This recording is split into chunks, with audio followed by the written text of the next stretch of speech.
We're going to be talking about the thyroid and adrenal glands. Yay. And a lot of people I find, hear about, the thyroid gland, the adrenal gland, but maybe just don't know a lot. Or some people, has people not really before this class heard of that? Or most everybody has, you haven't? Okay, you have. Yeah, and a lot of people have, but you might not be that educated about what all that does and what that means to you. So I'm going to get a little technical on some things, and then I'm going to bring it back down to the practical of, okay, what does that mean with all these neurotransmitters and this and that, and what does that mean for me in my everyday life, and what can I do about that? So that's hopefully what I'm going to try to do today. But yeah, just a quick introduction, and I have it on my sheet, and I may or may not follow this exactly, but you'll have some good notes to take home that you can reference if you want. And at the end, I'll talk about some products and some of my favorite herbs, because I'm a big herb guy, that can help you to build these glands and keep them strong in today's world. But yeah, in today's world, it's especially here in America, we're very fast-paced, high stress, all that, and our bodies take a toll. And one of the main first lines that takes a toll with that is our glands.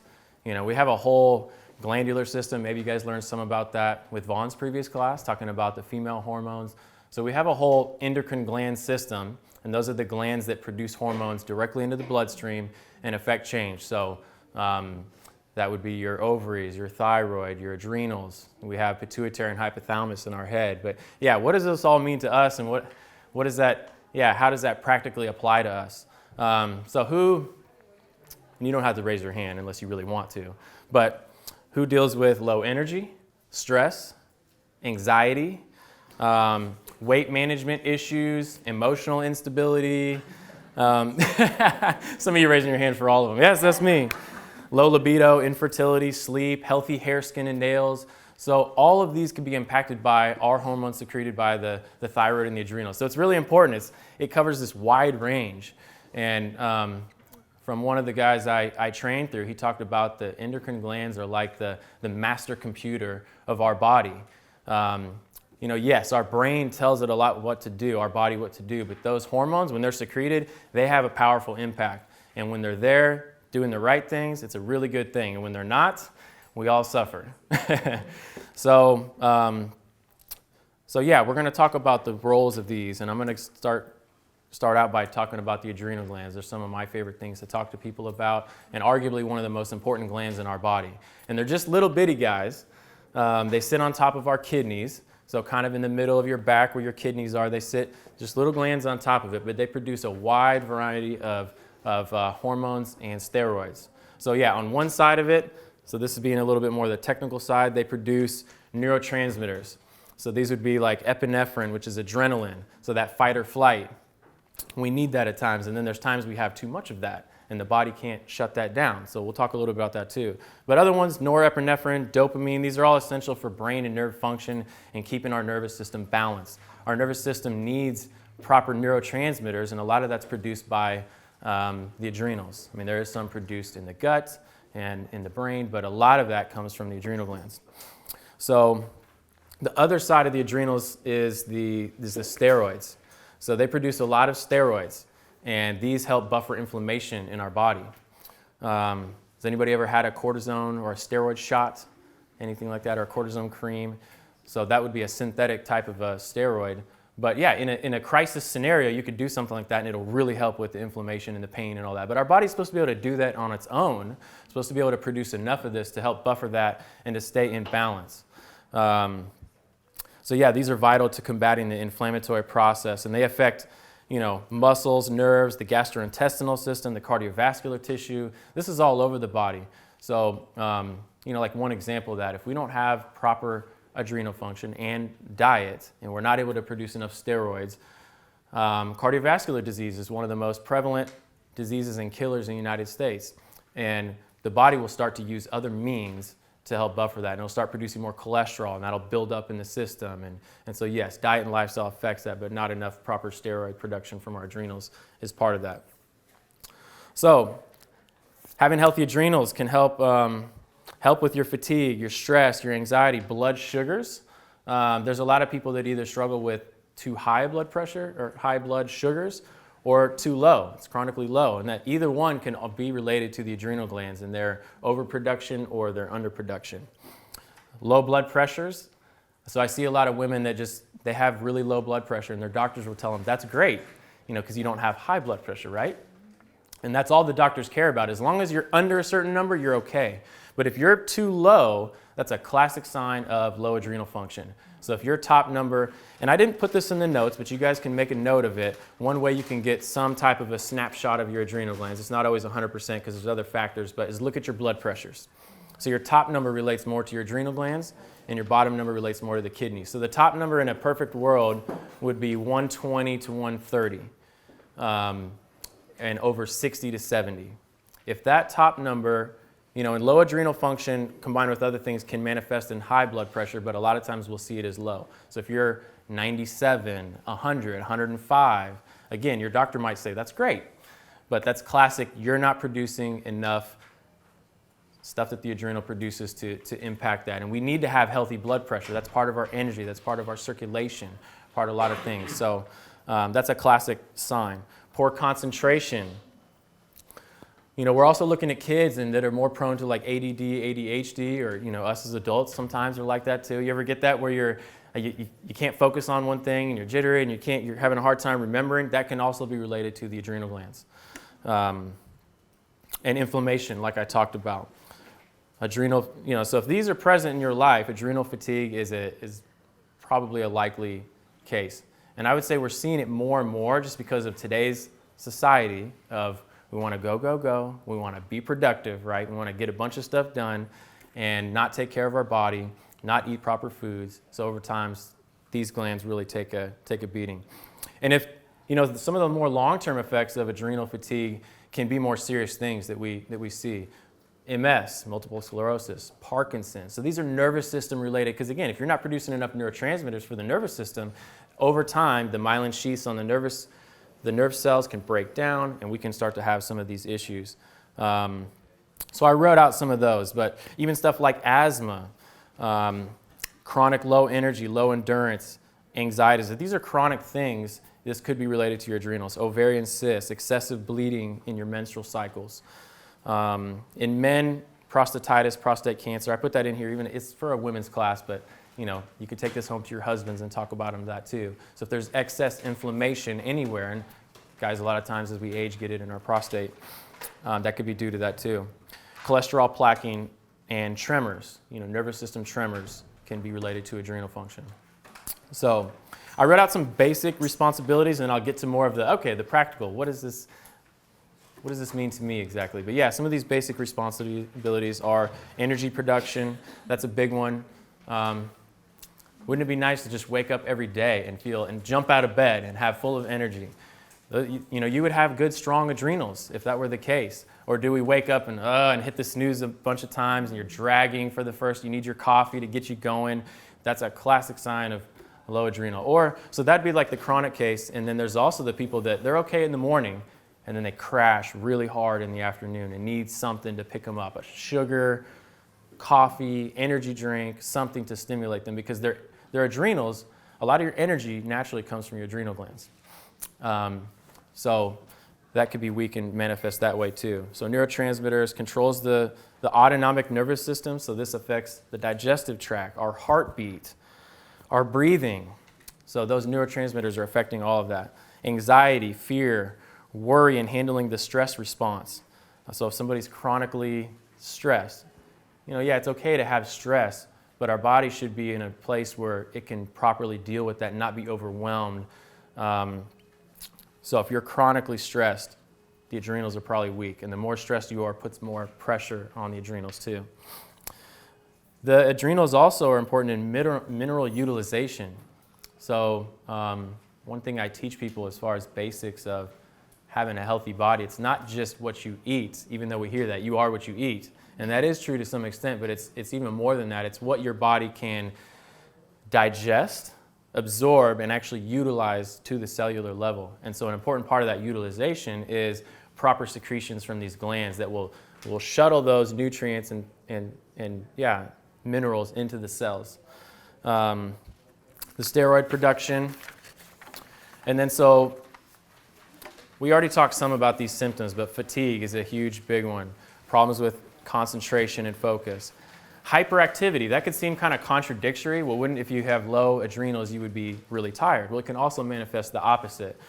Because the hyperactivity is usually a lack of energy because we're exhausted, but we're trying to push through and make it even though our body's really telling us to rest, and you could be more jittery and not fully focused.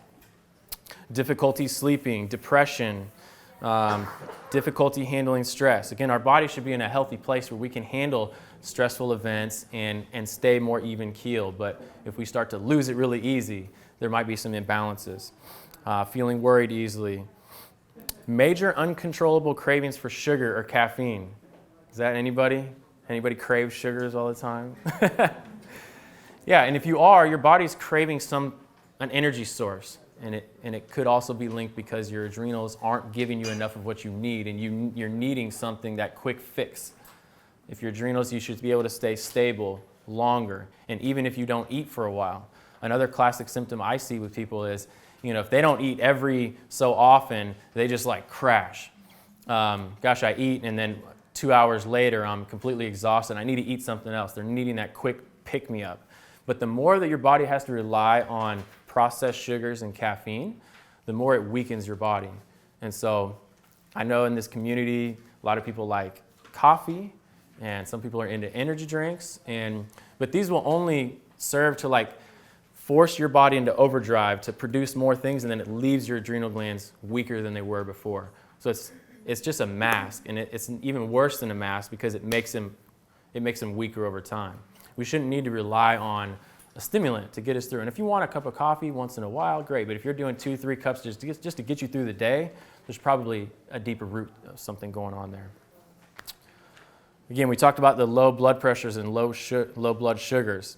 It could also be high blood sugars.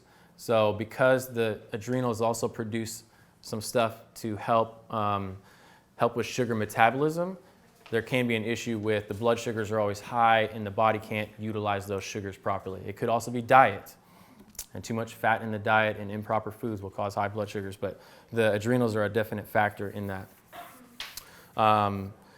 Weight gain, especially around the middle, that's another sign of adrenal and thyroid stuff. So I'm talking about adrenals first. Some of this, the adrenals and thyroid tie in a lot together. So they kind of work in combination. And our whole endocrine gland is kind of like a symphony. So I used to play in an orchestra. I play the violin. And if everybody's not exactly in tune, it sounds bad. The violins could be perfect, and the cellos could be perfect, and then if the viola messes up, it makes everything sound bad. Well, that's kind of what happens in our body, and they all affect each other. So if the thyroids are weak, it's going to affect the adrenals, it's going to affect the ovaries, and so it can affect your cycles, and so all of it works together. Let's see. Loss of libido and sexual function, allergies, asthma, eczema, these can all be, again, the eczema and all that could be diet related, but it could also be the hormone production affecting that. So nutrition factors. I already kind of mentioned coffee, energy drinks, getting away from the stimulants as much as possible. So I remember I used to own a moving company, and I was pushing my body really hard, and I started to rely on energy drinks. This is before I got into health. And so I would have these monster energy drinks every morning, and then we'd crash in the afternoon, and we'd hit it again, and anything to keep us going. So at one point I had to understand this about my body, and there were times even when I wasn't working where I'm just exhausted and I need to reach out to something to get me through. But when I really wanted to start healing my body, I made the conscious decision, I'm going to stop all stimulants because I don't want to deplete my body anymore unless I actually have to. If there's if you're driving across the U.S. and you're going to fall asleep and have a crash, well, my gosh, get you something to. There are herbs, and I'm going to talk about that can provide a similar experience without the negative side effects. But yeah, if you need it in a situation, that's what that's there for. It's not to constantly take. But I stopped all stimulants, all coffee, all energy drinks, and started to provide myself with nutritious foods, herbs, and it can take a little bit of while for a gland to fully get back to where it needs to be. But it'll get better and better, and you'll wake up with more energy and you'll sustain throughout the day. It's really amazing. So there is hope if you're in that situation of I'm just always tired, I can never get up in the morning, I'm exhausted, or these different things that I'm talking about. Avoiding processed grains and processed sugars. Again, these are that quick fix, and they're gonna leave your body more depleted. It's okay to have some natural sugars, and I talk about that a little bit later. The next point is choosing fruit and whole grains. These could be a great fuel source. Carbohydrates. Our body needs a fuel source, but it needs the right kind of fuel source. And a processed sugar, a processed grain, a stimulant isn't the right way to do it. So you can get good quality nutrition from fruits. That's very easily usable fuel source. Same thing with whole grains. A little bit harder. They're a complex carbohydrate, but a good fuel source in moderation, as long as you're staying away from the gluten ones. Healthy fats in moderation also helps stabilize blood sugars, but if you have too much fat, that can clog up the bloodstream and cause high blood sugars. So not having too much fat is important, but having proper healthy fats. And the more you can go back to just whole foods, the better.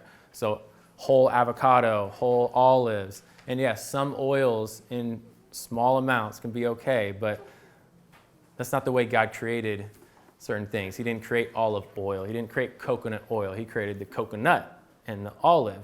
And they're not as concentrated in, you can easily overdo the fats when you're doing olive oil and coconut oil and putting it on everything. And it's a common misconception, just because it's healthy for you in small amounts, that it's healthy to do as much as you want. So we constantly see people just overdoing the fats because they are very satiating. They'll hold you over for a while. They're very calorie dense, but it can start to cause harm in your body. But small amounts are important of that type of stuff. But try to get them from the whole food form, nuts and seeds, wild-caught fish. That can provide good omega-3 fatty acids.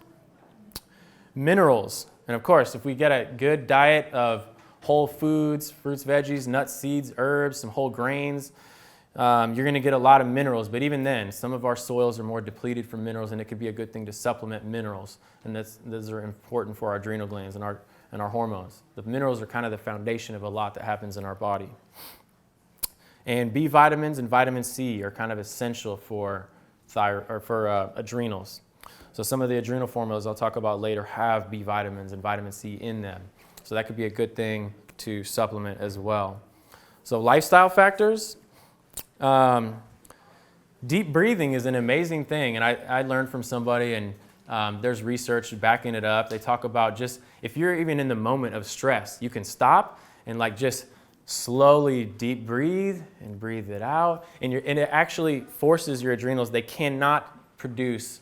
This is my understanding. They cannot produce these stress hormones while you're in that process. Yeah. So, and most of us are just shallow breathers.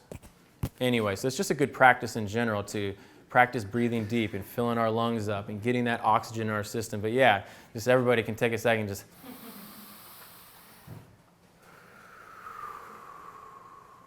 so that slow, controlled, deep breathing can actually stop the stress response immediately. Prayer and quiet time is an essential thing to just keep us balanced nervously. Again, in this go, go, go world, it's important to slow down and connect with God and prayer and get into some quiet time, get in nature, connect with the Lord in nature. And this could be very healing to our, getting out of that mind going 100 miles an hour. We're thinking about a bunch of stuff, to just stop and clear the to-do list out of the head and the productivity and just focus on the Lord. Sunshine. Actually, I skipped getting to bed before 10:30. So this is extremely, if there were one thing, it's hard to say one thing, but one of the most quickest ways to heal your adrenals is just rest. Yeah. And how many of us just can completely disconnect and rest and sleep as long as we need to? Seriously, if somebody just took a weekend and blacked out all the windows in their room and I have nothing on my to-do list, to just rest and sleep and allow myself that for as much as I need to. And I'll wake up and then go back to sleep and wake up and go back to sleep. Your body would heal a lot and the adrenals would reset. And again, it's that constant, we're forcing it to go and to produce more. And that's how they end up getting weak and not having the proper nutrition to support it. So having a good habit of going to bed early, and even I put 10:30 at the latest is a good habit to be in, is before that, and sleeping good. Sunshine also helps heal the adrenals. God designed us to be outside and get sunlight into our eyes, and I feel like there's an attack on that with having us wear sunglasses and lather ourselves with sunscreen. And yes, the sun can be damaging, but if our body's in the right place, it's meant to handle that. And you might need to build up to certain things, but we're meant to be outside and get indirect sunlight in our eyes all the time. There's also stuff you can look up about sun gazing, and I'm not going to go super in depth with that, but it's actually a practice of looking into the sun.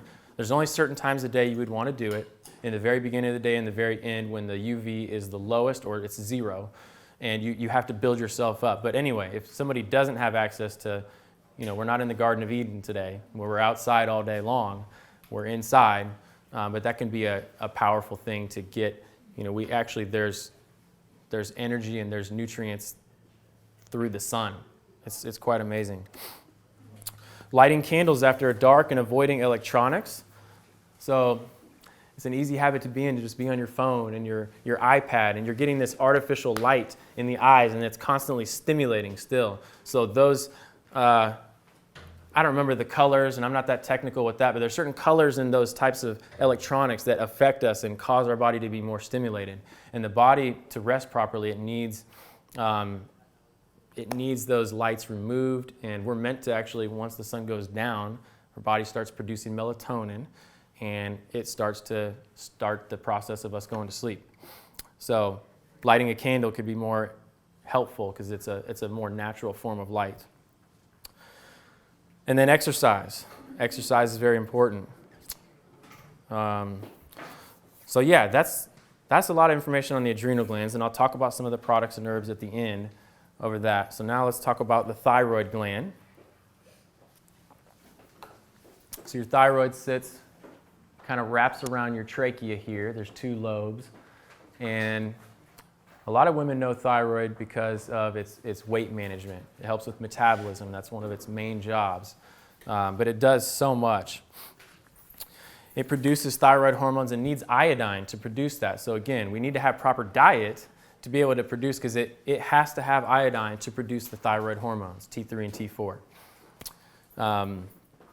And this is necessary for heat production, for metabolism, for healthy weight. Again, it's another classic symptom for thyroid imbalance to hold weight around the midsection. So that could be a common sign, or just uncontrollable weight gain. You're eating the same foods, but you're now gaining weight. I don't understand, or I'm having a hard time losing weight and I'm doing everything right. Could be a sign of thyroid. So I put a lot of information here about the thyroid. One note, if you're taking synthetic thyroid hormones, unfortunately the doctors are not doing a good job of helping people heal, especially of thyroid stuff. They're putting people on synthetic hormones, and it's not serving to heal it all, and it's just a mask, and it's not even giving you fully what your body needs. So there are ways to get off your medication, and I'm not here to talk about how to do that, but you can work with a practitioner, and there are ways, and we've helped lots of people get off their thyroid medications. There are ways to heal your thyroid. God designed our bodies to heal. So if we give it the right things and we partner with Him, amazing things can happen with that. But another note on the way that the medical community tests for thyroid is incredibly inaccurate.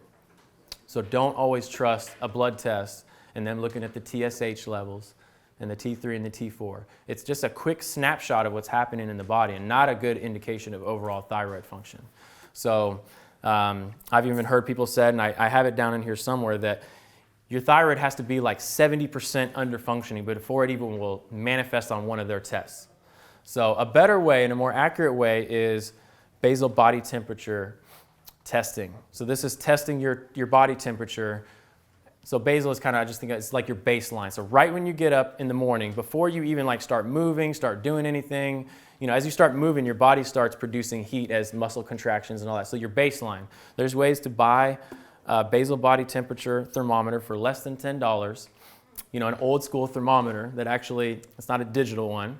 And you can check those. And so I have a little bit of information on how to do that. But if you're chronically under 97.6, it's almost a for sure thing you have low thyroid. So, and it's a good thing to manage it, to keep track of it for several days and see the average. But average would be in the 97.6 to 98.6. But yeah, classic symptoms of low thyroid are also like cold intolerance. You hate the cold. You're cold hands and feet all the time. Yeah, hair growth. So the thyroid is involved a lot in hair, skin, and nails, them being healthy. So if you have ridges in your nails, they're brittle, they crack easy, your hair's starting to fall out, it's not the same, it's not as healthy as it used to be. I'm getting more split ends, it's breaking easier. The skin is starting to sag more, and these can be signs related to your thyroid as well. So yeah, sluggishness is another thing, uncontrollable weight gain. Let's see here. Brain fog. Again, all the hormones kind of affect our brain and how it's thinking. So that could be another thing. And emotional instabilities, depression, thyroid and parathyroid. I'm not really talking about the parathyroid, but they sit on the back of the thyroid. They're necessary for calcium utilization. And so thyroid and parathyroid are involved in, when they're not healthy, a lot of times depression will come about too. Low libido, constipation, puffy face can also be an indication of thyroid issues, and heavy menstrual cycles. With thyroid, those were all classic signs of underactive thyroid, and most people, 90-95% of people that have issues with their thyroid, it's underfunctioning. It's not producing enough. You do have the hyperthyroidism that happens with some people. It's the overactive. And usually this is more of an autoimmune. There's something causing it to go into overdrive and produce way more than it's. But most people that aren't in this category, but these could be signs of that. The rapid heart breathing, difficulty breathing, enlarged thyroid, a goiter. So it's like a bump that sticks out where there's inflammation around that thyroid. Bulging eyes is another like classic sign. If people's eyes look like they're sticking out. Actually, in my anatomy and physiology class, there were pictures of this, and seeing people with their eyes sticking out a little bit more, it's kind of interesting. It's kind of weird, but but that's a sign of potential high thyroid. Always light menstrual periods. Unexplained weight loss. So it's going to have the underfunctioning thyroid. You're going to have a harder time losing weight, and you're going to more tend to gain weight easy. It could be the opposite with overactive. So people that are very thin, their metabolism is going crazy. It's being overactive. Nervousness, warm, moist palms, always feeling warm and always sweating, and everybody else around you is fine, and I'm hot, and I'm that can be also related to that. So nutrition factors. I start by saying avoiding all soy products. I don't know if Vaughn hit on this in his class, but soy is very estrogenic, and the soy most of today. The soy is very genetically modified. It's sprayed with a bunch of chemicals. Soy is just a nasty thing to get away from, and they used to talk about it being a health food back in the day. I remember having soy protein. It tastes disgusting, but back when I was in high school, having soy protein, and it was a health thing, and maybe some forms of soy can be, but in today's world, I would just avoid it altogether. It's not worth the risk of your body. Again, a lot of people are having reactions to the genetic modification of it, the chemicals, the pesticides. And then the fact that it's estrogenic in itself, and the estrogen affects the thyroid. Again, it all works together.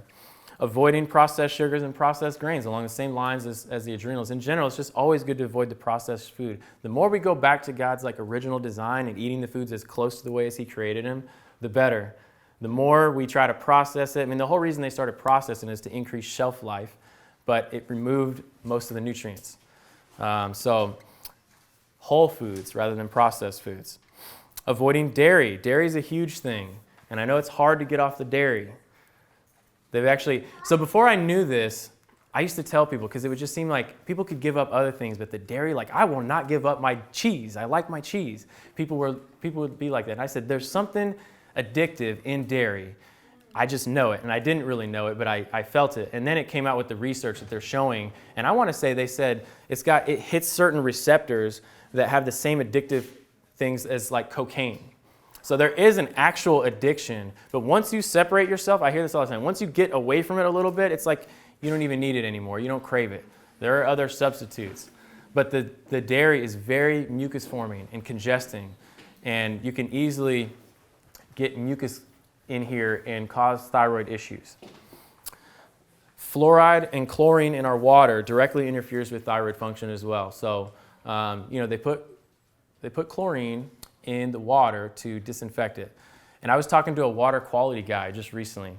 This is crazy. He was telling me, and I don't remember the numbers, but just in the last like 10, 15 years, how much the chlorine has increased because there's more things in the water, there are more things they're trying to disinfect, all that. So it's like, I don't know, doubled or tripled in our water. So they're killing the bacteria, which is good, but it's not very good for our bodies. So having good purified water is important. And the fluoride too. Fluoride's a little harder to get out of the water, but there are systems that can do it, but the fluoride is very damaging to the thyroid as well. And any doctor, I have it in here somewhere, any doctor that talks about, fluoride still being a good thing, I wouldn't trust because it's very damaging and there's so much research that backs it. They're pouring, I saw a picture this one time where they're dumping the fluoride into the water and the truck has these huge signs of like toxic, all this, and they're pouring it into our drinking water. And it's like, are you kidding me? It's crazy. So anyway, there are ways, it's a little harder to get the fluoride out of water, but there are ways to do it. Mineral-rich foods are very helpful for the thyroid and for our body in general. But like I said, especially ones high in iodine because the thyroid has to have iodine to produce its thyroid hormones. So a lot of the sea vegetables, and that might be a little more weird to us here in the mainland in the inner part, but sea vegetables are very high in iodine, kelp, dulse. You can now even just go to some health food stores and I buy them little shaker bottles that have kelp and dulse mixed with garlic and sea salt, and you can cook with them and add them and not even taste it. They are, if you use them in high amounts, it's a little fishy tasting almost, but these are incredibly helpful. So yeah, I don't like kelp by itself, but mixed into certain foods, that can be extremely helpful. Any of the seaweeds. I also put raw nuts and seeds, very high in minerals. So raw nuts and seeds, once they're roasted and once they've been processed like that, they lose a lot of their value and they change form, molecular form of the oils in them. It actually makes the oils go rancid. So if you can get raw nuts and seeds and eat them in moderation, we don't need a lot of them, but just a small amount. And again, healthy fats, but if you can get them from the whole food form, that's better. A little extra virgin olive oil, a little coconut oil here and there, that's okay too, but whole food form, always better than the concentrated extracts. So things to avoid and other lifestyle factors, all toxins, radiations, chemotherapy, x-rays, all that stuff. If you go to the dentist and get dental exams, ask them if they don't already have it. The good ones already have a vest that has a thyroid protector on it. But I've been to one even a couple years ago and I had to ask. They gave me a regular vest and I said, hey, do you have a thyroid protector? Oh yeah, we have that. Hold on, I'll get that for you too. And it's like you have to ask them, but again, the good ones have it already built in, but you want something to protect because those are extremely damaging to our thyroid, the x-rays. But the thyroid kind of helps protect us. It's like one of the first lines of defense that takes toxins. And so it's important to keep that free of these types of things.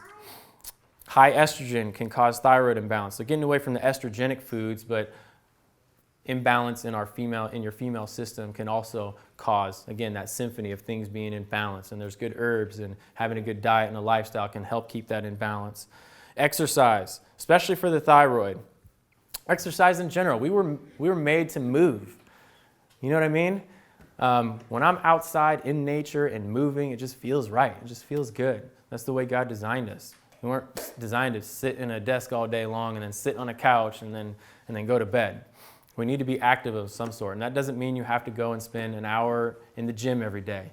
But just do something. Even walking around your neighborhood for 30 minutes a day is some type of movement. We need that. But especially for the thyroid and helping with metabolism, that's extremely important. Mercury and silver fillings. Mercury is another very damaging thing. And your teeth are right here and your thyroid is right here. So it's a very close relationship, and a lot of people still have these mercury amalgams, silver amalgams from their dentist. And there are holistic dentists.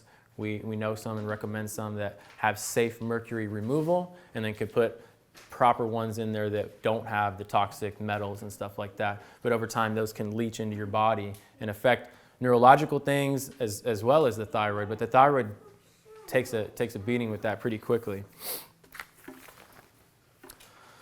Avoiding tap water. Again, we kind of talked about the water thing. And getting grounded. So there's certain energies, and we're now, everything's, it was 3G and then 4G, and everything's ramping up with electromagnetic frequencies and phones and all of that. There's more everything going up. So these energies do affect us. It's a real thing. It's not just a new agey thing. Energies are real. And so we were meant to be grounded to the earth. And if we stand barefoot on the ground, we actually, some of those negative energies can release through the ground's frequency and help balance our system. So that's an important thing to do. But we also sell grounding mats and grounding sheets you can put on your bed that connect through the ground outlet, because there's a positive, negative, then there's the ground one that literally connects to the ground. So it can connect you to the ground, but through a wire. The best thing is if we just get outside and sit on the ground, but we don't always have time to do that. So supplements for the adrenals and thyroid. So hopefully, up to now, you have some more practical, just lifestyle, nutritional things. I can't cover everything in this class, but I wanted to give a good outline of just general things you can do, lifestyle things, nutritional things, but now to the supplements. But it is most important to get our diet, get our lifestyle in line to stay healthy for long term. It should be a lifestyle of staying balanced and connecting to the Lord through every area of our life, including our physical body. So for the adrenals, start out with the adrenals. Adaptogenic herbs. Adaptogenic herbs is one of my favorites. So I'm a big herb guy, and I make a lot of our herb blends out there, and I've studied herbs for years. And I love adaptogenic herbs because it's this high class of herbs that's only reserved for special herbs that kind of go into this category that help the body adapt during physical, mental, and emotional stress. So, right, who needs that? To help your body adapt when we're in these stressful times. And it does it in a variety of ways, and it's not forcing any action. It helps to nourish your body and keep it balanced. So it helps keep hormones balanced. It helps keep the immune system strong. It helps blood flow. It helps neurotransmitter and brain function. So all these different things. So when I first got into health, I started using a couple herbs that really helped me out. And then I would just learn about more and start using those. And by that, all of a sudden, I'm making smoothies every day, and I'm getting 8 different canisters of herbs, putting them in my smoothie. And I said, you know what? I need to make a blend that has all these best adaptogens and put it all in one. And I did it for myself, honestly. And then I said, this is so awesome. I should make it for the store. And so I did, and it became my adaptogen power blend. So I encourage you to check that out. We sell so much of that. It just took off because everybody needs these adaptogens that help your body adapt, and they help keep the adrenals strong, and they're amazing. So, and just a lady you were sharing with me just earlier, how they had changed her life. I hear it all the time. People calling, thank you for making that adaptogen power blend. It's changed my life. It's helped me have more energy. So we'll hear things like energy, focus, sleeping better. Again, all these things related to the adrenals. We want to try to minimize our stress, of course, but these can help keep our body strong. So I listed a bunch of those herbs, but my adaptogen power blend basically has all of those plus a couple more all in one formula. If you're not into powders, we have different formulas that can help. Orthomolecular Adrenal and the Ridgecrest Adrenal Fatigue Fighter. These are some of our top ones. This is the Adrenal and the Ridgecrest Adrenal Fatigue Fighter. So these are amazing formulas that combine herbs and B vitamins. And then so the Adrenal specifically on top of that has a glandular in it. So glandular is actually part of a gland out of an animal. It's actual adrenal tissue out of an animal. And that can be very helpful to kind of kickstart without getting into all the science behind that. And even the Native Americans, they knew that they would eat certain glands and organs out of animals if they had issues with that, because there's certain nutrients and certain, your body almost recognizes what that is, and so that can help to stimulate. So this is a really powerful formula, probably our best one that has the glandular, the vitamins, and the herbs all in one. This is a little less expensive, but has the herbs and the B vitamins. So another great formula. It's got some of those adaptogen herbs in here. So another formula, the Great Adapter.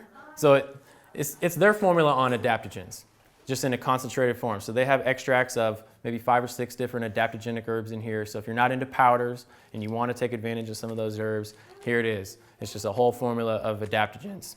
So, and then yeah, we do make an adrenal boost tea if you're into teas. It's a great, just nourishing, help keeping that adrenal nourished.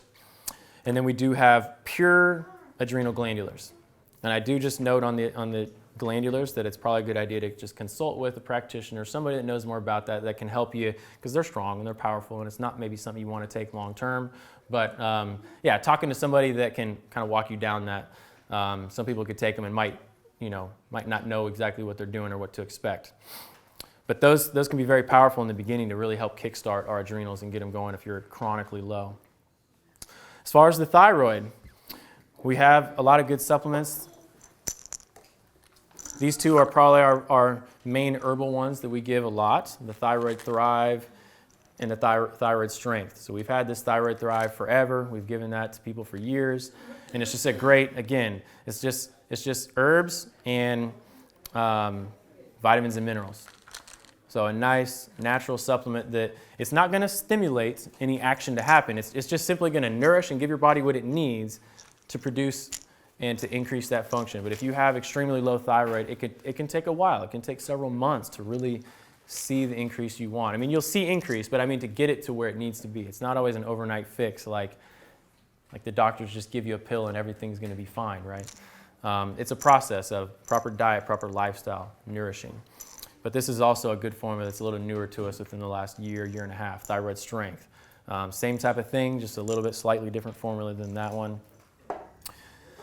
The Exidine by Cedar Bear, this is their iodine formula. So, and we have a whole iodine loading procedure if we think that somebody's thyroid is chronically low.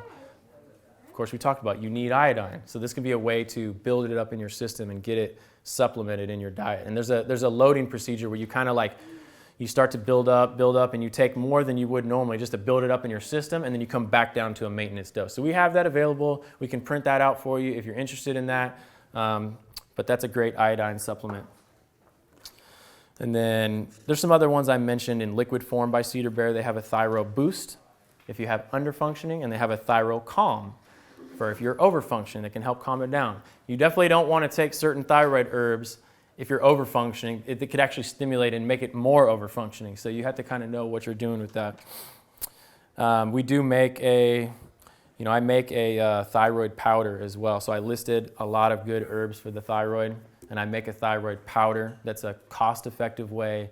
The thyroid herbs don't always taste delicious because they're these kind of, seaweed, sea moss type stuff. So it's a little interesting tasting. But you can capsule them, or you can mix them in soups or put them in smoothies if you'd like. That's a cost-effective way to get some of those herbs.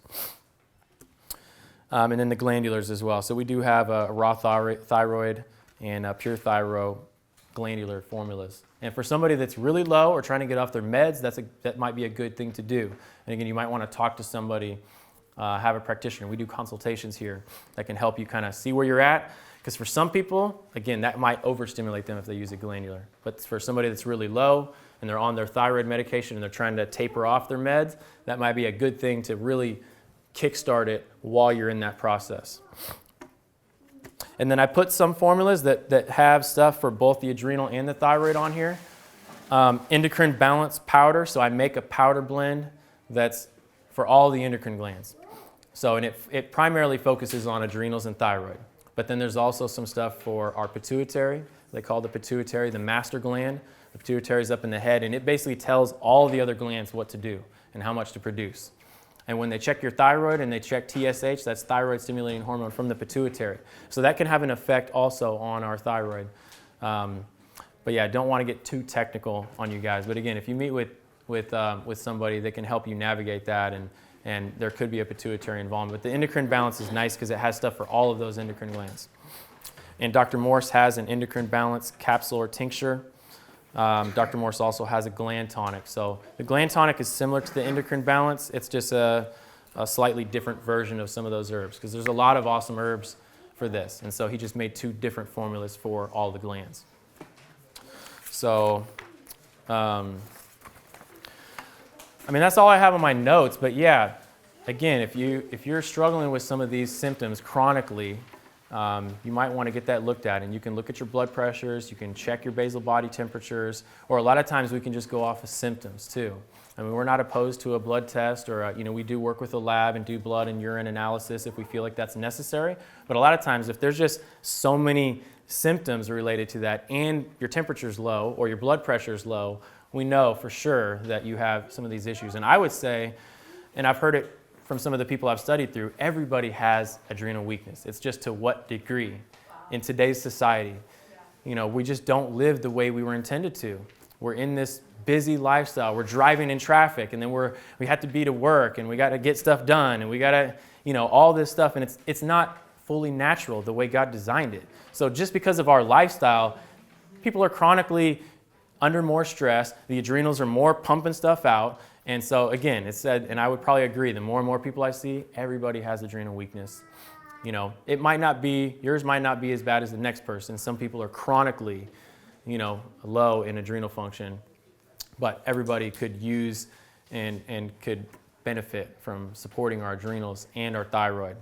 I've done a lot of healing on my body, and I feel in a lot better place than I did 6, 7, 8 years ago when I got started on this health journey. But I still love taking the adaptogen herbs, and some of these, sometimes I'll use the adrenal fatigue fighter. If I know I've been going hard for a while and I'm feeling it, these things can really help to nourish you along that way and keep you balanced. So I'll take a few questions if you guys have any. I might not have all the answers, but I can try to answer some. Yes?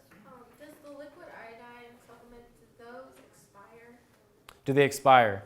There is a technical expiration date on them, but I know I've talked to the company and they say they're good well beyond the expiration date. They're preserving process in that, but they do have an expiration date on the bottles. Okay. Yes? Earlier you said that you were talking about the blood pressure and you meant the top number and the bottom number, and it was in your notes. So you said the top number is relative to the adrenal glands? Yes, and I'll just kind of repeat your question for the, just so everybody can hear and so the camera can hear. So just asking about, I was talking earlier about blood pressures and how that relates to the adrenals and the kidney. So yes, the top number relates more to the adrenal glands. And so an ideal textbook would be 120/60, would be like textbook in the natural health realm. A doctor might tell you slightly different. But 120 to 130 over 60 to 70 would be an ideal range. If the top number is too low or too high, there could be some adrenal issues there. If it's low, for sure, adrenal weakness. And then the bottom number relates to the kidney. So does that answer your question? Okay. Yes?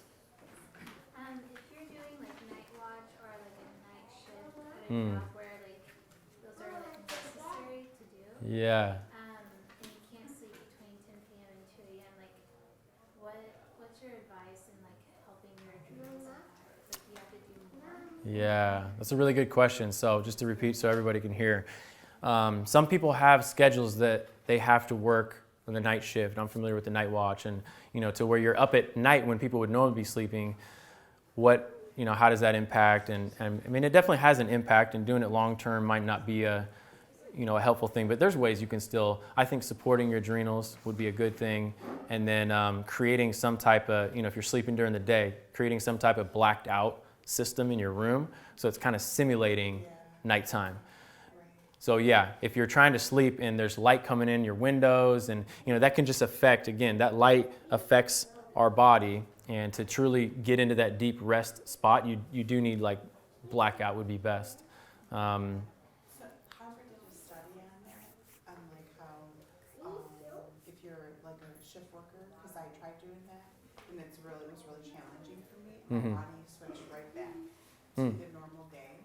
But I know that, I think it was Stuart Graves that did a study, got somebody from Harvard that did a study on that, and it really helped them by doing a certain thing, like obviously vitamin D, making sure that you go to sleep at a certain time, and then you always stay on that schedule. Yeah. So it'd be something for people to look at.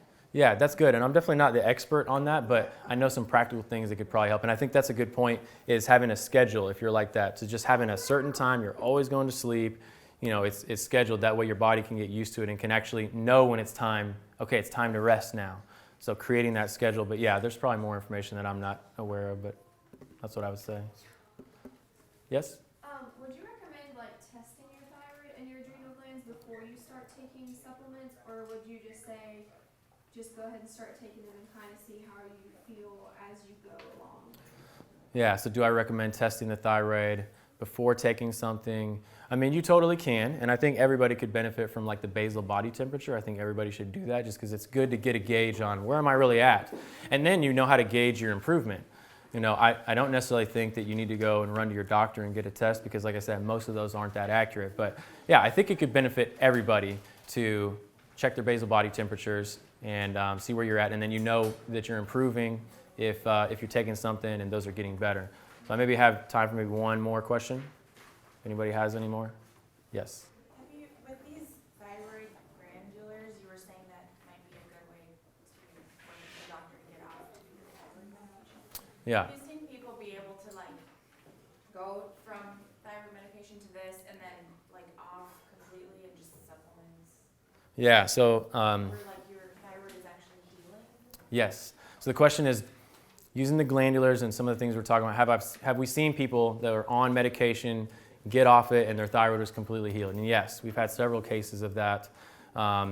It's not a hard thing to do if you're doing the right things, but it is a little bit of a process of navigating that. And, you know, we're not doctors. We can't tell you when to stop taking your meds, but typically the way it happens, and it's always good to start with something herbal, like the Thyroid Thrive, the Thyroid Strength, getting some of those proper nutrition to nourish the thyroid, and then a glandular can be something that can really like increase it quicker, and then people will normally start tapering down on their thyroid meds, taking a half dose, taking it every other day, and eventually get to the point where they're supporting it while they're coming off, and eventually just don't need it anymore. Because you can start increasing thyroid function and you're taking the med, and you could be overstimulated.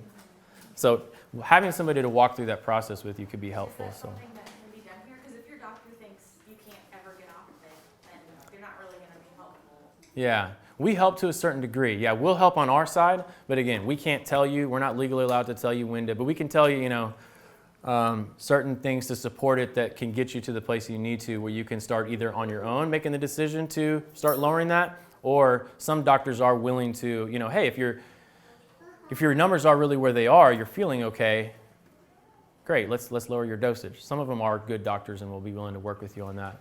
But you also have the choice yourself too, if you're feeling okay, start lowering it down. You have that option.